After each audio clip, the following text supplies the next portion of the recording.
شروع کرتا ہوں اللہ کے نام سے جو بڑا مہربان اور نہایت رحم کرنے والا ہے۔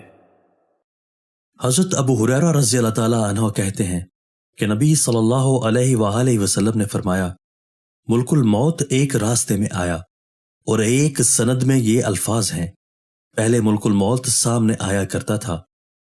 جب موسیٰ علیہ السلام کے پاس آیا تو ان سے کہا، اپنے رب کا فیصلہ قبول کرو۔ موسیٰ علیہ السلام نے اس کی آنکھ پر ہاتھ مار کر اسے پھوڑ دیا۔ ملک الموت اللہ کے پاس واپس گیا اور کہا، اے اللہ، تو نے مجھے اپنے ایک بندے کی طرف بھیجا جو مرنا نہیں چاہتا، اس نے میری آنکھ بھی پھوڑ دی، اگر تیرے یہاں اس کی عزت نہ ہوتی تو میں اس پر بہت بھاری ہوتا۔ اللہ تعالیٰ نے اس کی آنکھ دوبارہ ٹھیک کر دی اور فرمایا، میرے بندے کے پاس واپس جاؤ اور اس سے پوچھو، کیا تم زندگی چاہتے ہو؟ اگر تم زندگی چاہتے ہو تو اپنا ہاتھ بیل کی پشت پر رکھو، جتنے بالوں کو تمہارے ہاتھ ڈھانپ لیں تو ہر بال کے بدلے تم 1 سال زندہ رہو گے۔ موسیٰ علیہ السلام نے کہا، اے میرے رب، پھر اس کے بعد کیا ہوگا؟ اللہ عز و جل نے فرمایا، پھر تم مر جاؤ گے۔ موسیٰ علیہ السلام نے کہا، تو پھر ابھی کیوں نہیں؟ اے میرے رب، مجھے ارض مقدسہ کے مقام پر موت دے۔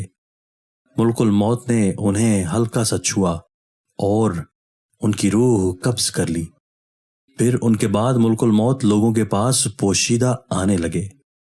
رسول اللہ صلی اللہ علیہ وآلہ وسلم نے فرمایا، واللہ اگر میں اس کے پاس ہوتا تو تمہیں اس کی قبر دکھاتا، سرخ ٹیلے کے پاس راستے میں، اور ایک روایت میں ہے کہ سرخ ٹیلے کے نیچے۔ حضرت ابو امامہ رضی اللہ تعالیٰ عنہ سے مرفوع مروی ہے، 3 آدمی ایسے ہیں جن کے فرض و نفل اللہ تعالیٰ قبول نہیں کرے گا: والدین کا نافرمان، احسان جتلانے والا، تقدیر کو جھٹلانے والا۔ دوستو، اللہ تعالیٰ ہمیں ان احادیث مبارکہ پر عمل کرنے اور اپنی زندگیوں کو سنوارنے کی توفیق عطا فرمائے۔